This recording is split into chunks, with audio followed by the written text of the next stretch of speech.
मित्रों नमस्कार। आज नया चला गायों में रोग के बारे में चर्चा करेंगे। मन को राह दिखाता है तू। दोस्तों, एक महत्वपूर्ण सूचना कि आपको ऐसा रोग कहीं गायों में देखने को मिले तो तुरंत अपने नज़दीकी डॉक्टर को सूचित करें और गायों की रक्षा में एक कदम बढ़ाएं। अब जानते हैं यह नई बीमारी है क्या। एक तरफ लोग जहां कोरोना के कहर से परेशान हैं, वहीं दूसरी तरफ मवेशियों में लंपी स्किन डिजीज नामक बीमारी तेज़ी से फैल रही है। ये एक वायरल विषाणु जनित बीमारी है जिसमें मवेशियों के शरीर पर गांठें बन जाती है और उसे पस पड़ने लगता है, जिससे पशुओं की मौत तक हो जाती है।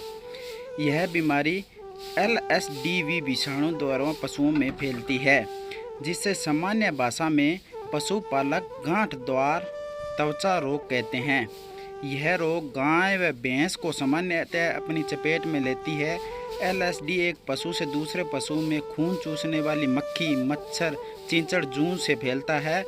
यह बीमारी मनुष्य में नहीं फैलती है, परंतु एक संक्रमित पशु से दूसरे संक्रमित पशु तक तेजी से फैलती है।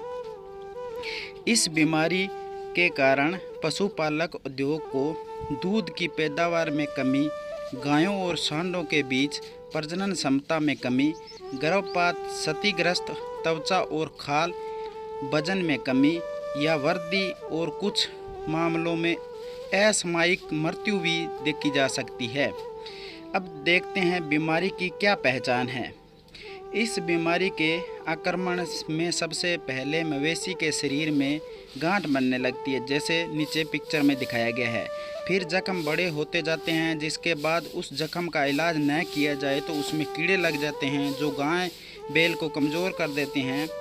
इसलिए ज़रूरी है कि बीमारी होते ही पशुओं का उपचार किया जाए ताकि बीमारी न फैले। वहीं साफ सफाई के साथ ही बीमार मवेशी को दूसरे जानवरों से अलग रखना चाहिए, क्योंकि यह एक जानवर से दूसरे जानवर में तेज़ी से फैलने वाला रोग है। अब देखते हैं इसके लक्षण क्या है। रोग के शुरुआत में उच्च बुखार और लिम्फ ग्रंथियों की सूजन से जो त्वचा में 0.5 से 5 सेमी व्यास तक हो सकते हैं। ये गांठें नोड्यूल्स जो पूरे शरीर में पाए जा सकते हैं, लेकिन विशेष रूप से सिर, गर्दन, थनों, अंडकोश और गुद्दा और अंडकोश यानी योनिमुख के बीच में परिनेम पर होते हैं। कभी कभी पूरा शरीर गांठों से ढक जाता है। श्वसन पथ में फैलने से सांस लेने में कठिनाई भी होती है और 10 दिनों के भीतर पशु की मृत्यु भी हो सकती है। गाभिन पशुओं में गर्भपात भी हो सकता है। अब इसका उपचार क्या है, इसके बारे में जान लेते हैं। लंपी त्वचा रोग के लिए कोई विशिष्ट उपचार अभी तक नहीं आया है बाजार में, लेकिन एंटीबायोटिक दवाओं और सल्फोनामाइड्स का उपयोग करके द्वितीय संक्रमण की रोकथाम के लिए महत्वपूर्ण है और साथ में non steroidal anti inflammatory drugs भी दी जा सकती है। संक्रमित जानवर आमतौर पर ठीक हो जाते हैं। केवल इस रोग के लक्षण के आधार पर ही पशुओं को इलाज किया जा सकता है। सबसे पहले पशुओं की साफ सफाई का ध्यान रखें, जिसमें मक्खियाँ, मच्छर, चींचड़, जूं इत्यादि को पशुपालकों में नहीं आए, इस प्रकार प्रबंधन करें। नंबर 2, पशुपालक अपने पशु बाड़े में मक्खी मच्छरों के लिए फिनाइल डेल्टामेथ्रिन का स्प्रे पशु चिकित्सक की देखरेख में करवाएं। नंबर 3, बीमार पशुओं को अन्य पशुओं से अलग रखें और डॉक्टर से इलाज करवाएं। नंबर 4, बीमार पशुओं के शरीर से निकलने वाले स्राव और जैसे आँख, नाक, पेशाब, गोबर, दूध संक्रमित पशु पानी व चारे के संपर्क में दूसरा पशु को नहीं आने दें, अन्यथा उनको यह बीमारी हो सकती है। नंबर 5, अच्छी बात यह है कि यह बीमारी मनुष्य में नहीं फैलती, परंतु साफ सफाई नहीं रखने के कारण मनुष्य इसके वाहक हो सकते हैं। नंबर 6, पशुओं के फार्म में सख्त जैव सुरक्षा उपायों का अपनाएं। नंबर 7, बीमार पशुओं से प्रभावित क्षेत्र के जानवरों की आवाजाही से बचें। Number 8, vaccine.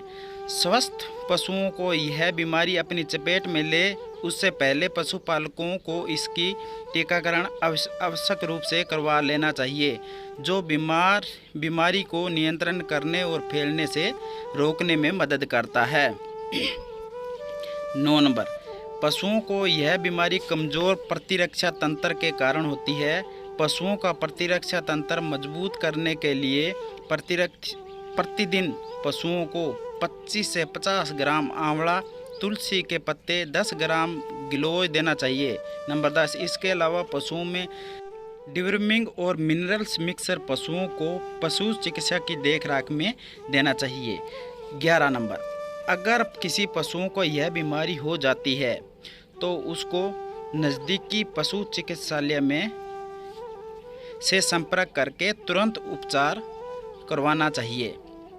नंबर 12, पशु के शरीर पर होने वाले घाव पर पशुपालक नीम के पत्ते का तेल 50 ml कपूर, हल्दी मिक्स करके लगा सकते हैं। नंबर 13, इसके अलावा पशुओं के घाव को सुबह शाम लाल दवा के पानी से धोना चाहिए, जिससे पशु में अन्य संक्रमण ना फैले।